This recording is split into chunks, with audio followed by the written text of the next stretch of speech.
All right. Hey, everybody. Happy Friday afternoon. We are heading into week three.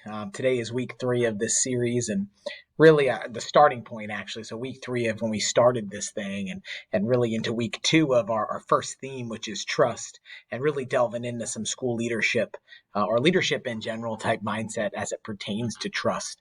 And so, when we kind of delve into this, remember there's a trifecta, right? We believe in leadership. There's a trifecta. There's school leadership, there's students, and there's community when we talk about the school building. Remember, you got to have leaders. In order to be a leader, you got to have followership. In order to have followers, you got to have people outside watching what's taking place inside your organization. So when we think about leadership, we think about what we're doing in order to create a sense of urgency, a sense of community, a sense of commitment, and a sense of dedication to all parties. And so when we talk about trust, really that's the cornerstone, right? Especially as it pertains to school leadership.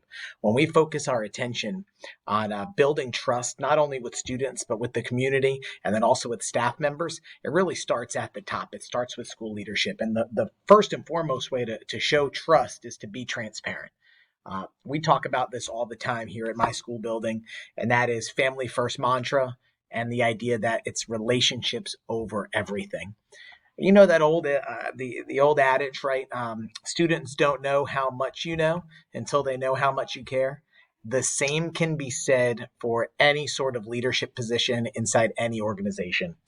People don't care how much you know. People don't know how dedicated or what your vision is for an organization until they know that you care. And so I had a one of our teachers over the last couple of years kind of tell me the story about how in an organization, in a business, they were trying to get out earlier, trying to leave. They were at work for a long period of time and hoping to get up sooner, hoping to get out sooner rather than later.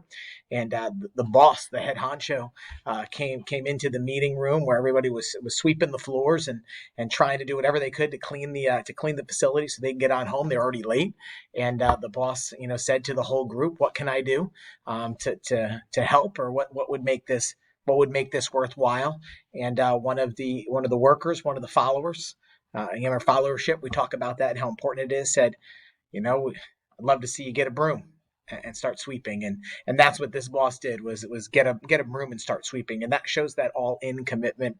It shows what it means to be a dedicated servant leader. And I think that's the cornerstone to trust, right? People must know that you are a trustworthy, honest, transparent individual before they're going to jump in and really buy into that vision. So, as it pertains to school leadership, the most important thing is to know your people. The most important thing is to listen. Growing up, my grandfather used to tell me that there are four things that are the most important aspects of any sort of relationship or connection that one can make. Step one is you've got to be able to read. You've got to be able to read not only the words that are written on a piece of paper, but read the room, read the audience, understand what you're walking into. The second thing is you've got to be able to write well. Don't just communicate your ideas verbally, but be able to expand upon what you are saying or what your vision is within writing, right? So that's step two. Step three is you've got to be able to speak. You've got to be able to speak eloquently. You've got to be able to speak transparently. You've got to be able to speak to a room to motivate, to inspire, and to show your dedication to the vision of your organization. And the fourth, and he would always pause and say, the fourth is the most important, and that's to be able to listen. And that's where trust is going to come in, right? People want to know that you care. People want to know that you're listening, and people want to know that you're not only going to listen to them and hear them, but also do something about what is being spoken about, right? So I think those are the four cornerstones of leadership, right? Are you able to read, whether that's reading a room or reading true text on a page? Are you able to write? Are you able to put your communication into writing? Are you able to verbally translate your vision, your focus to a larger group of people? And are you able to listen and really listen to show your care towards the people that you are serving, right?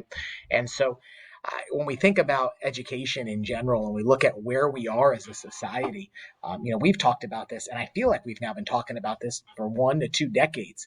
There's a national teacher shortage. In fact, there's a global teacher shortage. And we're going to get into respect and innovation later on in our series. But when we talk about a lack of teachers available in the workforce, one of the top ways to do that is to ensure that we are building trust as an organization within the community, within that school building, in order to really not only recruit, but then also keep highly qualified educators so that we can teach our students in the manner that is most effective. And so again, trust is at the top of school leadership. We need staff to trust leaders. That in turn creates an opportunity for students to trust their teachers, and what they're learning in school will then be trusted by the community. But it's going to stop at that. It's going to start at that top point. We talk about it all the time.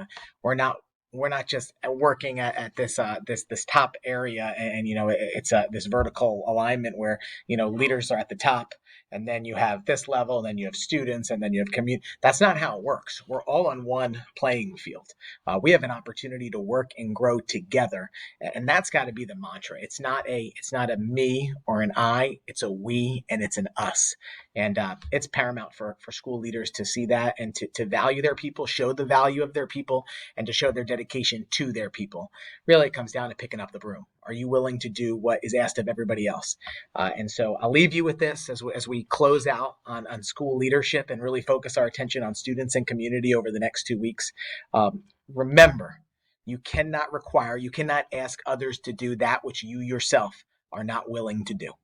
If you're not willing to do it, you can't impress upon other people to do that work.